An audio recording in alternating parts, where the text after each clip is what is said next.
So Halo Reach is the final installment in the Halo series that's being made by Bungie. So Halo 4 is going to be made by 343 Studios.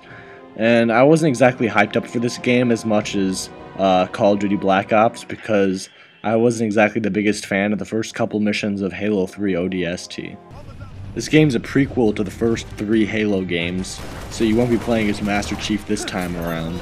Regardless, this game both looks and feels very similar to its predecessors, so anyone who's been a Halo fan for the past few years will pick up right off the bat this game's gameplay mechanics and menu system right away. In the game, you play as Noble 6, the newest member of Noble Team, and you and your Spartan buddies basically go around trying to protect the planet Reach from the Covenant invasion. Well, I think these characters are definitely voiced over pretty well. I didn't feel like their development was very fleshed out. They're generally just one-dimensional characters that you don't really get attached to with.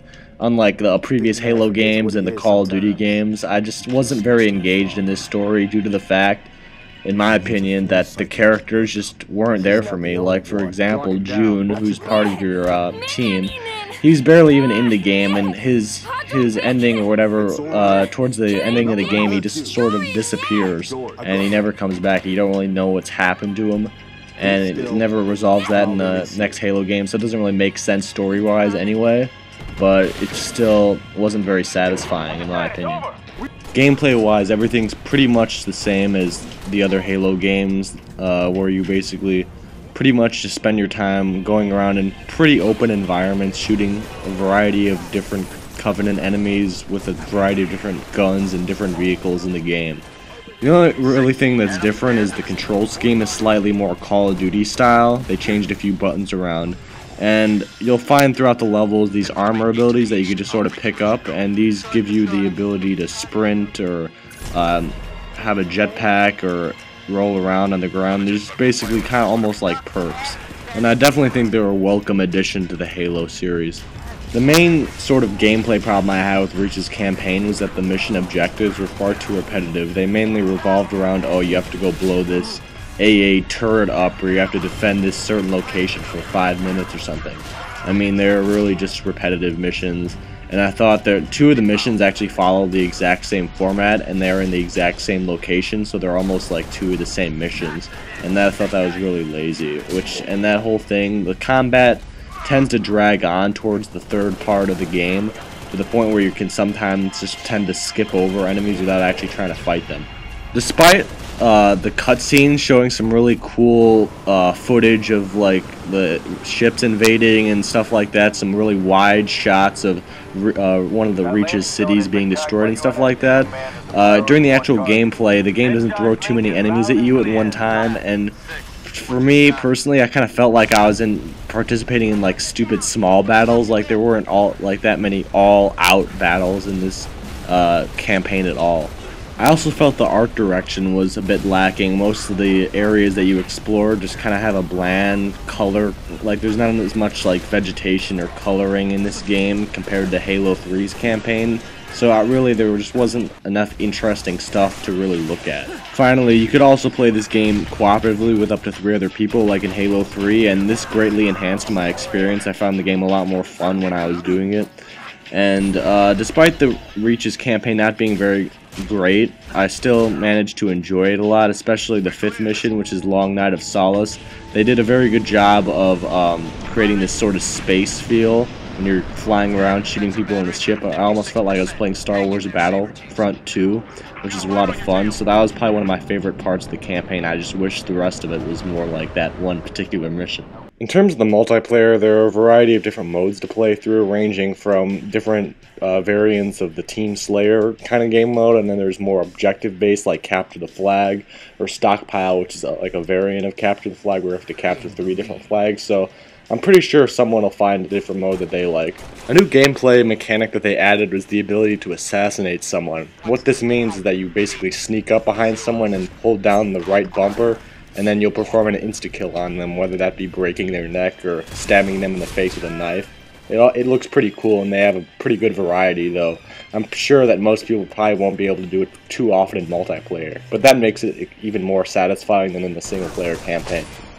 The multiplayer in Reach can certainly be a lot of fun to play, provided you play with the right group of people. Most of the time I found that when you enter a public match by yourself, most of your teammates, since they don't have microphones, they can't really communicate with you, so everyone's sort of on their own, and they don't work together as a team. Another problem I have is the ability to kill people on your own team. Basically, the booting system is pretty inconsistent, so sometimes when someone betrays you purposely, you can't boot them, and yet when you accidentally kill someone, they usually boot you. So the option to boot people is very inconsistent. And in addition to this, you can't really join a session in progress. So if you get booted or whatever, or someone else on your team gets booted, no one can come back into the game to substitute, so you're going to be down for the rest of the game, and this just really hinders the multiplayer experience in my opinion.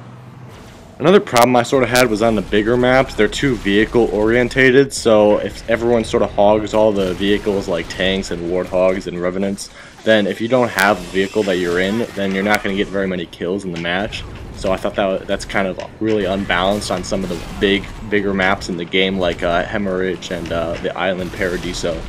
The last main gameplay problem that I had with Reach was the inclusion of the armor ability Armor Lock. And what this does is it allows you to have to go into this ball and be invincible for several seconds. And while this isn't a very big problem in the bigger vehicle-orientated maps, it's really a big problem in the smaller maps where close quarters combat is frequented. And basically, the guy can just like instantly turn around. He sees where you are in the 360 view. He can come out instantly and like melee you down, despite you being right behind him. So I thought that doesn't really make a whole lot of sense gameplay-wise in terms of the game physics. So it just makes the close quarters combat in the game feel really unbalanced when someone's using that. So the whole ranking up system revolves around earning different credits rather than winning matches. And basically you get around the same amount of credits no matter how many matches you win or lose anyway, so it doesn't really make much of a difference. You basically use these credits to buy more pieces of armor, like a new helmet or a new shoulder piece or a new chest piece for your Spartan.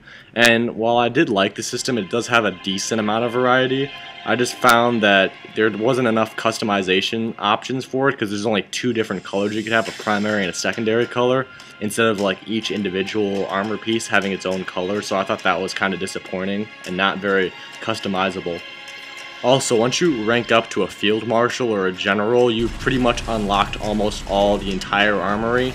And basically, the highest rank in the game is an inheritor, and that requires you to earn 20 million credits. And the general rank only requires you to earn 2 million credits. So that's 1/10 of the actual maximum rank, and you've already unlocked about 98% of the armory. There's a helmet called the Haunted Helmet that you unlock at Inheritor, but that's only one thing, and then there's like a couple of helmet attachments that unlock a little bit later, but besides that, you've unlocked the whole entire armory. So really, I don't really see why. It basically forces you to not have an incentive to really finish and rank all the way up when there's not very much stuff that keeps unlocking.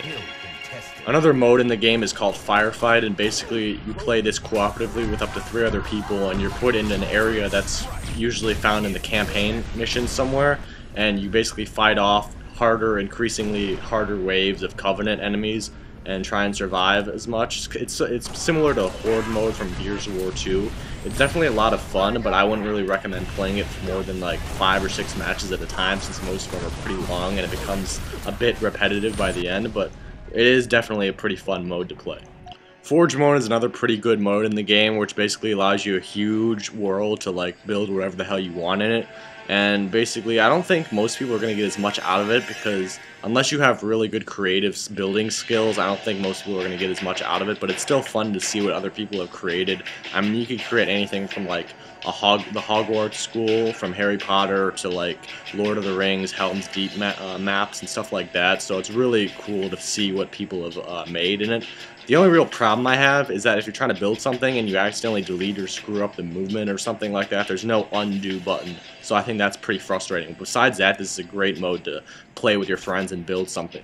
Custom games basically allows you to play the map on the maps that you created in Forge World. This is a very fun mode, but unfortunately, there's no public lobby for it, so if none of your friends are online or recent players who are playing it, then essentially you can't actually play the mode. So that's very disappointing, but if you actually find a match to play with your friends, then it's going to be an awesome experience for the most part. And finally, the last mode to talk about is Theater Mode, which basically allows you to watch any bit of gameplay footage from the campaign, multiplayer, Forge, custom games, anything, and share them with your friends using the file share. Just record them for bragging rights or any awesome kill moments or anything funny like that. Any memorable moments, it's good for replaying and saving it. And this is a very cool mode, but the only real problem I have with it is that you can't bring any other party members into it. You can only watch it by yourself. So that's kind of disappointing, but this is still a really good mode.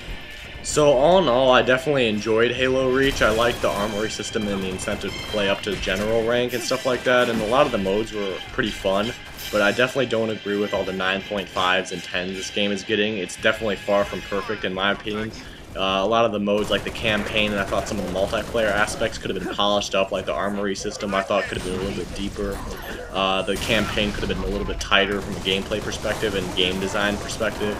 The art design could have been a little bit better in the campaign as well, and some of the multiplayer maps could have been better, but aside from that, Halo Reach is still a full package that has a lot of variety of different game modes to play through. So if you've been a fan of the Halo series for the past few years, or just a general fan of first-person shooters, then I would definitely recommend that you buy this game. It's just not Game of the Year for me.